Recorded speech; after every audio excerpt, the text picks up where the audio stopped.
Hello, everyone, and welcome to the Sustainable Finance Podcast. My name is Paul Ellis, and I'm your host for these programs about developments in this fast-growing industry. Allison Binns is the founder and principal of Peregrine Strategy, which provides sustainable solutions for institutional investors, like ESG market analysis and education, regulatory risk management, and investment process design. She is also a senior advisor at Danu Venture Group, which provides early-stage investment access to technology companies focused on national security, new infrastructure, and their enabling industries. Allison says her background as an immigrant kid has shaped the way she approaches investments and sustainability in general. Hello, Allison, and welcome to the Sustainable Finance Podcast. Thank you so much for having me, Paul. Yes, it's a real treat. We're finally getting around to recording here, and we're going to start right out of the gate here with what are the trends or innovations that excite you the most about the future of sustainable finance, and what areas still need the most progress? That is a big question to start with, but always happy to tackle a challenge. I think, the future of sustainable finance, one, is very bright indeed, I think. What we're seeing now is a massive techno-industrialist shift in the global economy. So looking at transition era technologies like battery storage, electric vehicles, wind, solar, these are really the technology and industrial areas that I think are going to shape the global economy for decades to come. And it's a huge opportunity. Potentially, $4 trillion.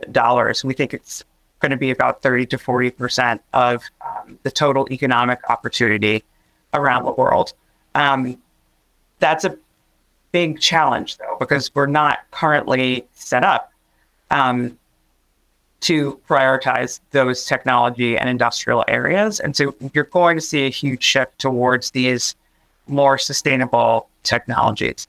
The U.S. in particular is not well prepared, I would say, compared to the EU and China to take advantage of these sort of secular global trends towards decarbonization technologies. And that's something that we need to really catch up and make more progress from a competitiveness perspective. So you think about competitiveness as scale and innovation. So the ability to create these new technologies or create progress in these new technology areas, and then scale so just the ability to produce them and make them commercial.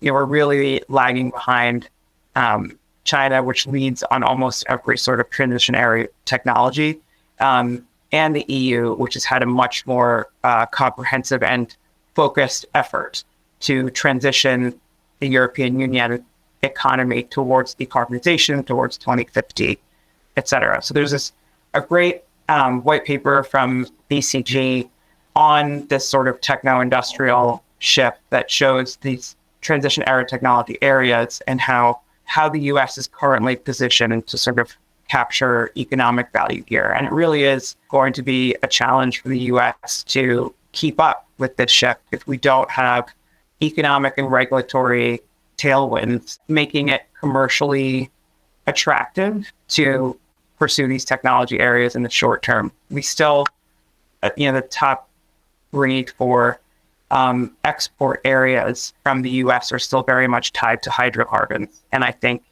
creating the space for businesses to look at shifting towards more electrification, more diversity in energy sources is going to take a real concerted effort at the highest levels of sort of government and business. Okay, but some people, Allison, are claiming that ESG and sustainability are dead. What do you think about that? Yeah, that's just not true.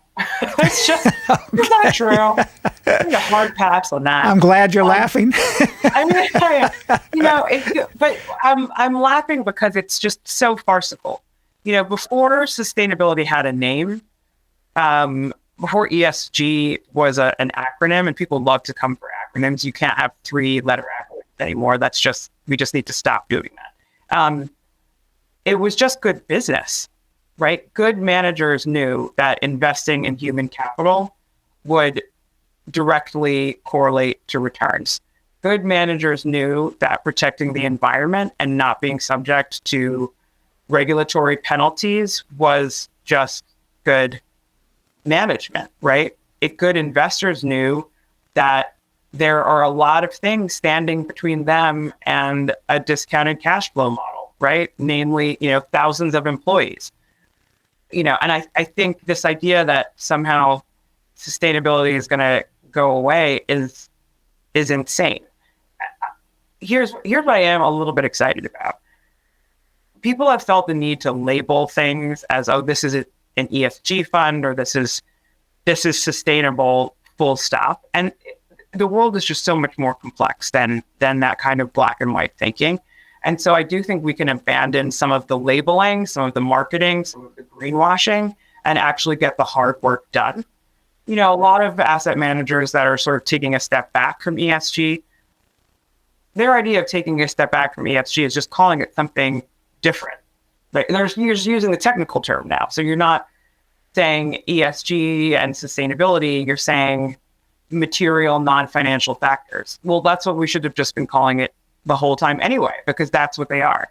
They're material non-financial factors. Material being a very important word for American corporate governance. Material means, under US law, information that a reasonable investor would want to know before making an investment decision.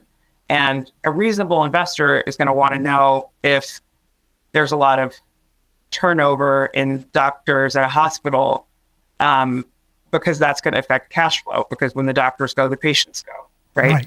A reasonable investor is going to want to know if in an environment with increasing regulation for energy efficiency, if a building that they're going to buy is well suited to being resilient to those regulations, so that they're not subject to penalties, right?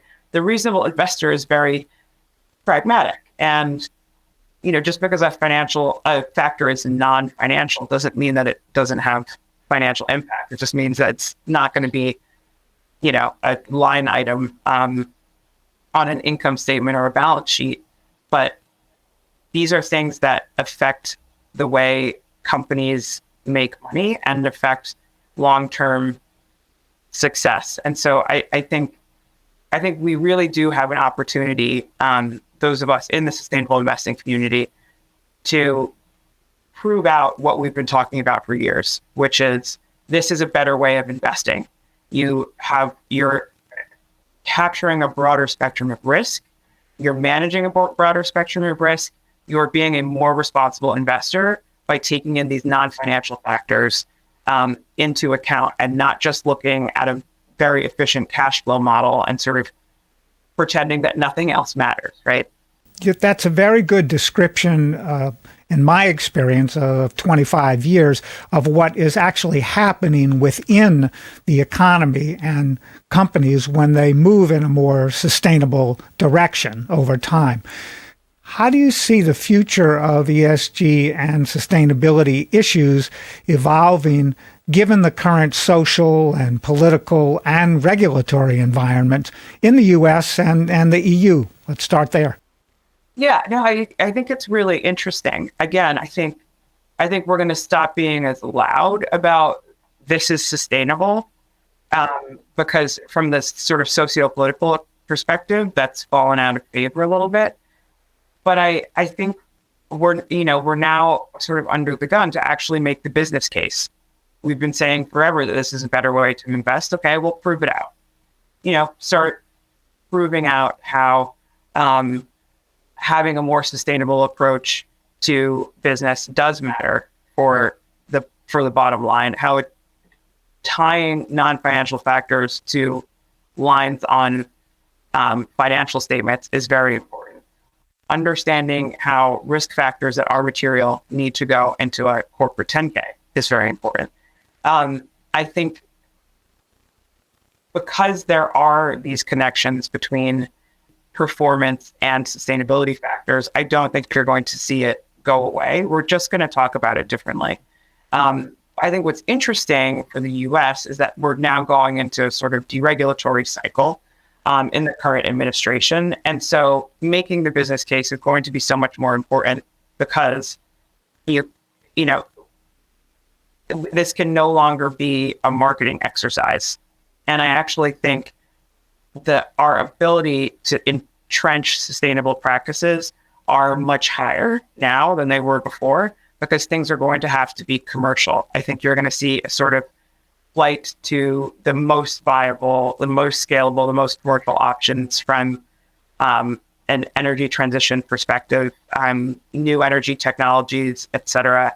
People are going to have to justify exactly what they're doing and why they're doing it more explicitly than just saying, oh, this is an ESG fund, let's invest here.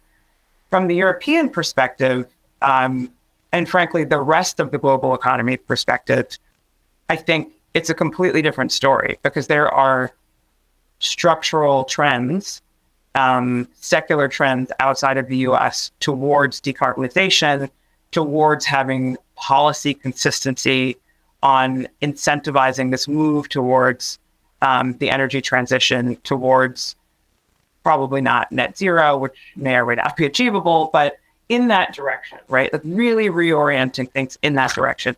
And it's not just the EU. The EU obviously is doing the most, maybe even too much from a regulatory perspective to transition both, corporates and financials in the direction of investing more sustainably. But you've also seen China taking on more sustainability policies in the 5-year plan, which are sort of aligned more with the European approach to regulations. And I think that is really important. I was actually looking at a Bank of China sustainability report that was done, and I was very surprised to see that all of the reporting was aligned very specifically with, the SFDR and the EU taxonomy sort of reporting requirements down to things like average gender pay gap, which I was surprised to see, large Chinese financial reporting against. And I think looking at that sort of convergence of here are the sort of metrics that matter outside of the United States, I think is really important because the rest of the world is sort of moving in one direction. And I think we are lagging behind a little bit. Okay. You've worked in a number of roles across the corporate and financial ecosystem, from a global multinational to a sell-side investment bank to an alternative asset manager, and now you're in venture capital. I'm very excited about what's going on in venture capital and private equity these days. What role do you see venture capital funds playing in the future of sustainability? So I think this is really exciting, and I've had a lot of thoughts on venture capital when I was not working in venture capital. It's easy to sort of, lob grenades over the fence line when you're not actually doing the work, but here I am, right? So I think venture capital plays a significant role in sustainability that cannot be overestimated, how much impact they can have. Because what you've seen over the last 2 decades or so of working on sustainability issues is we've been retrofitting existing companies for more sustainable thinking, right? We've been taking companies and sort of putting sustainability back into the way they're thinking about their business for the long term. And that's really inefficient, right? Coming from a fixed income background, there's nothing that fixed income investors hate more than looking at, another expense line, right? It's like, so there's less cash flow because you're siphoning money into these activities that often are hard to connect to short-term returns, right? What venture capital can do is just build these businesses with sustainability built in at the beginning instead of having to retrofit them. And I think, I think it's a huge opportunity. If you think about, there's a company called Allbirds, which the founder is a dear friend, and so I'm probably biased for the record. But what Allbirds did, just conflict of interest. Let's be of course. transparent. It's good governance. Yes. But what Allbirds did was build sustainability into their entire business model at the very beginning as the company was being built. So thinking about sustainability in design, thinking about sustainability in sourcing materials, thinking about sustainability in the whole life cycle of a shoe. It's a shoe and apparel company, right? And so they can't really strip out how much are you spending on sustainability because it's just a part of the way each part of their business works, right?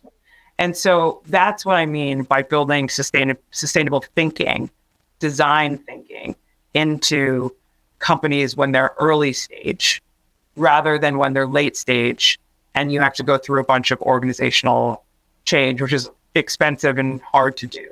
But if you build those principles of sustainable thinking into a business when it's young, there's a concept in organizational sociology called organizational imprinting. And it's essentially like the founders and the, sort of microculture at the very beginning of a company have outsized effects on how the company turns out to be as it continues growing. And I think we need more sustainability in the organizational imprinting phase of companies, in early stage companies, so that as they continue to grow, it's just a part of the way they do business, and it doesn't have to be a carve out, and there doesn't need to be a sustainability team, and there doesn't need to be necessarily a chief sustainability officer, because it's built into the way everybody thinks across the business units and not just in policy or marketing, et cetera. So I think venture capital is challenged because when these companies are very small, people don't necessarily think about consciously crafting corporate culture. A lot of alliteration. But the conscious crafting of corporate culture is very important, I think, to growing a sustainable business. But if you ever talk to startup founders, they're drowning all the time, right? It is just the one thing that they are typically concerned about is getting to a place of being revenue positive and figuring out how to scale, oftentimes sacrificing some of the resilience factors like organizational culture, like sustainable thinking, et cetera, along the way. I do think we've had a couple big examples of venture unicorns trying to come into the capital markets, and the capital markets being like, what is this? You don't have an HR department. Like there are a bunch of sort of governance issues here that are sort of no longer acceptable in the capital markets. So I think venture as an industry is trying to be more strategic about it. But it takes a lot of work, and it takes intention. It takes a lot of intention.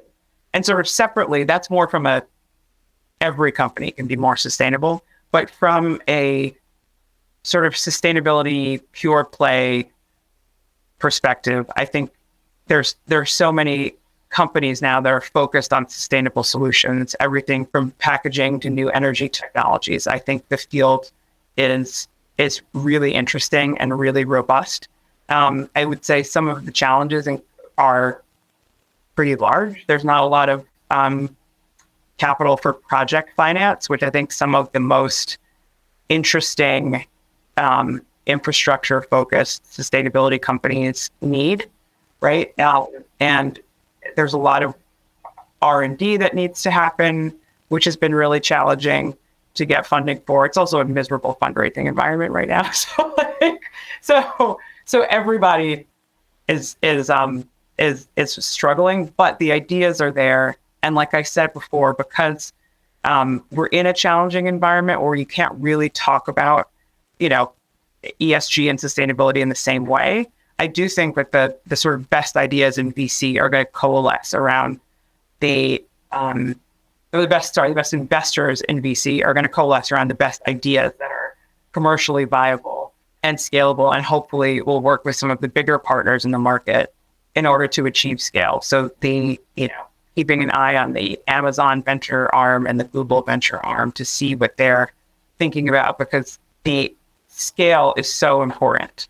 It's so important. And it is one of the challenges, I think, for sustainable technologies is that you have to have sort of sponsorship by a larger company that can scale, that understands the regulatory legal process, is licensed to operate in multiple states and countries and those kinds of things.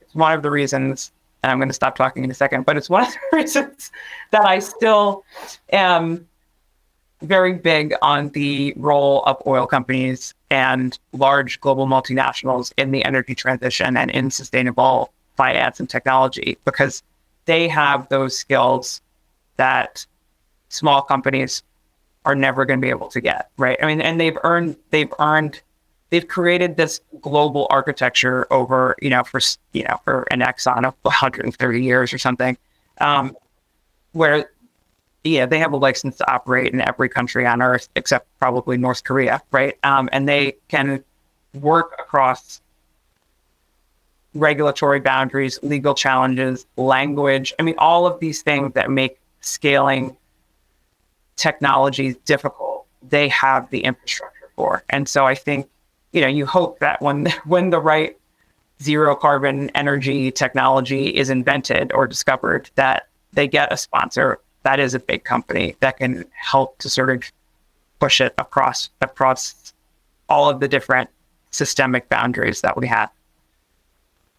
Okay, well, listen, we both know some organizations who are really supporting that initiative, that kind of initiative. Organizations like Novata, for example, where they're really supporting the growth of startup companies, at least in terms of the reporting and metrics that they're tracking and all of those kinds of things, and they're getting them to think ahead, which is, I think, really the key to what you've been describing is planning ahead and having not only the resources to do that, but the opportunity to do it on a regular basis. Yeah, go ahead. Oh no, I was going to say I'm glad you brought up Novata, because I think it ties into this sort of venture capital perspective, because Novata is an ESG platform that is focused on collecting ESG data in private markets. And I think it speaks to a larger trend. Companies are staying private longer. Entering the capital markets is no longer necessarily the sort of holy grail for companies anymore.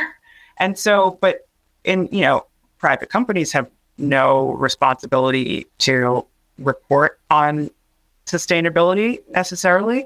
And so it's essentially been a black box, but it's also sort of the engine, the middle market and the lower middle market companies are the engine of the American economy. And so, but we've had no visibility into sustainability practices, benchmarking, none of that. And so what Novata is trying to do is, collect data, help companies collect their own data, report on their own data, but also by giving them sort of broader private market benchmarks, the ability to understand what they're doing well and what they're doing poorly. And I think it's a huge opportunity. It is completely unknown. Novata is going to have a database of ESG data that could completely reshape the private markets, because right now, for public markets, you very much have companies have coalesced around, here's what good governance looks like. And you've seen companies converge onto like a pretty sort of normal good governance model. And the companies that are sort of anomalies, that are doing things differently. And some of them trade at a discount because they have, there's a pricing mechanism in the public markets. And so when you do have regulatory issues, when you have class action lawsuits, when you have, there is a function to price that. We don't have that in the private markets because we don't know. We don't know what good looks like. We don't know what average looks like. And so we're not able to price sustainability issues into the value of private companies. And we are now going to be able to do that. And that will revolutionize the way we think about valuation and the way private companies think about sustainability, because it will be valuable. When you think about the private equity firms and these sort of alternative asset managers that are providing the debt and equity for private companies, they care about this. And that sort of rolls downhill. If a company is able to collect and report on their data, they're going to be more valuable for the next private equity sponsor that they have, or their ability to raise debt capital, et cetera. And so I think it's going to be truly transformative for the private market. Okay. Well, we're going to end our conversation today with a brief description from you of your background as an immigrant kid and the influence that had on the way that you approach investing and sustainability. So go for it. Yeah, so I'm an immigrant kid. I'm very much an American, but it's always different when your parents come from somewhere else. And so my parents are from Jamaica. We come from a very rural community in Jamaica. So growing up, when we would go back to visit family, it was very different from my life in suburban New Jersey. In the 90s, parts of the community had no electricity or running water. We still used sort of kerosene lamps. It was a really interesting juxtaposition, frankly, to come from a nice sort of suburban neighborhood in New Jersey to sort of see a completely different way of living. And so I think it's definitely informed the way I think about sustainability, and it's informed some of the challenges that sustainability has, right? We think of, the way we think of sort of labor rights in the US versus in developing countries is very differently. A lot of times American companies are like, oh, if we can't work to this standard, then we'll just go somewhere else, right?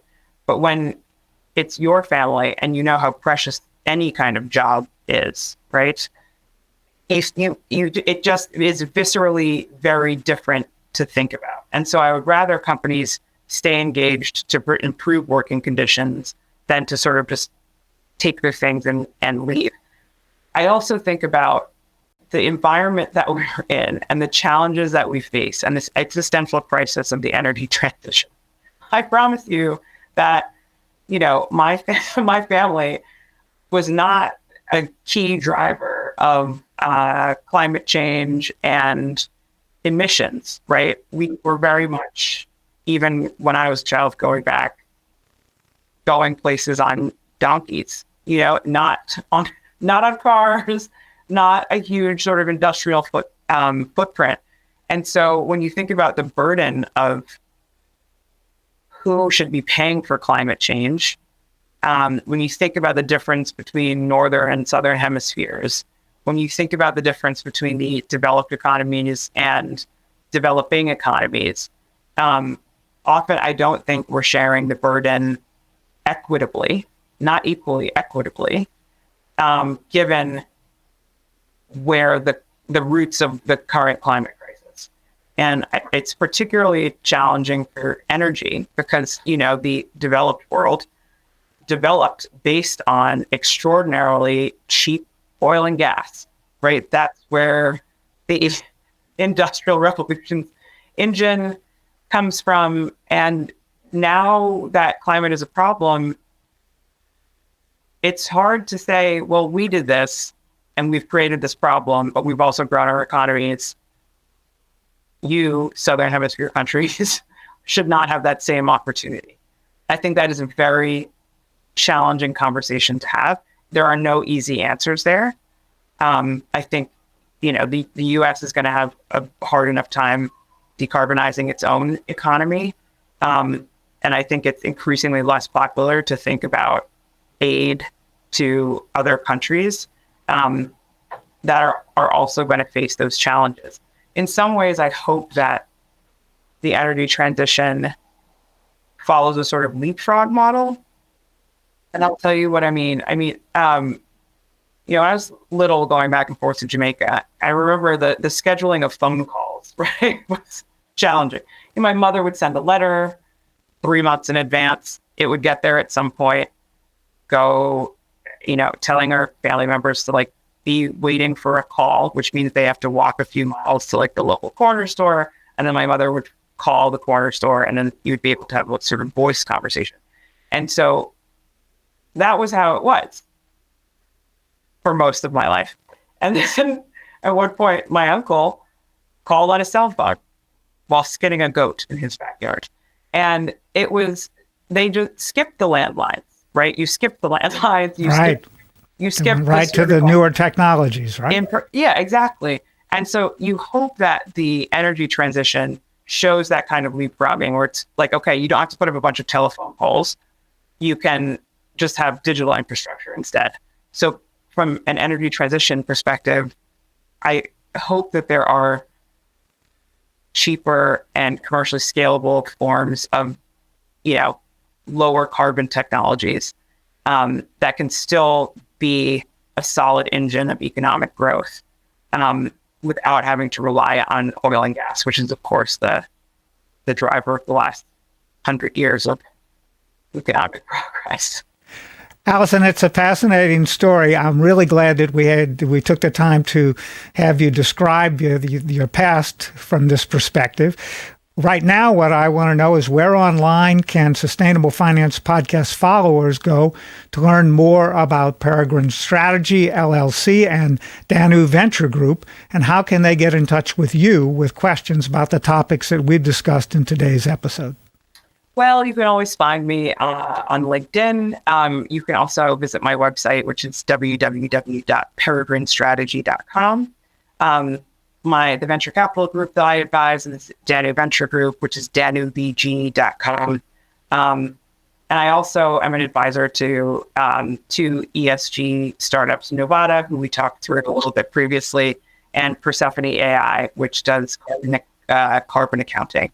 And so you can find me in any of those places. And I look forward to engaging with followers of your podcast. Great. Well, thanks again very much to our guest today, Allison Binns, and followers of the Sustainable Finance Podcast can join me again next week for another episode. I'm Paul Ellis, your host, and this is the Sustainable Finance Podcast.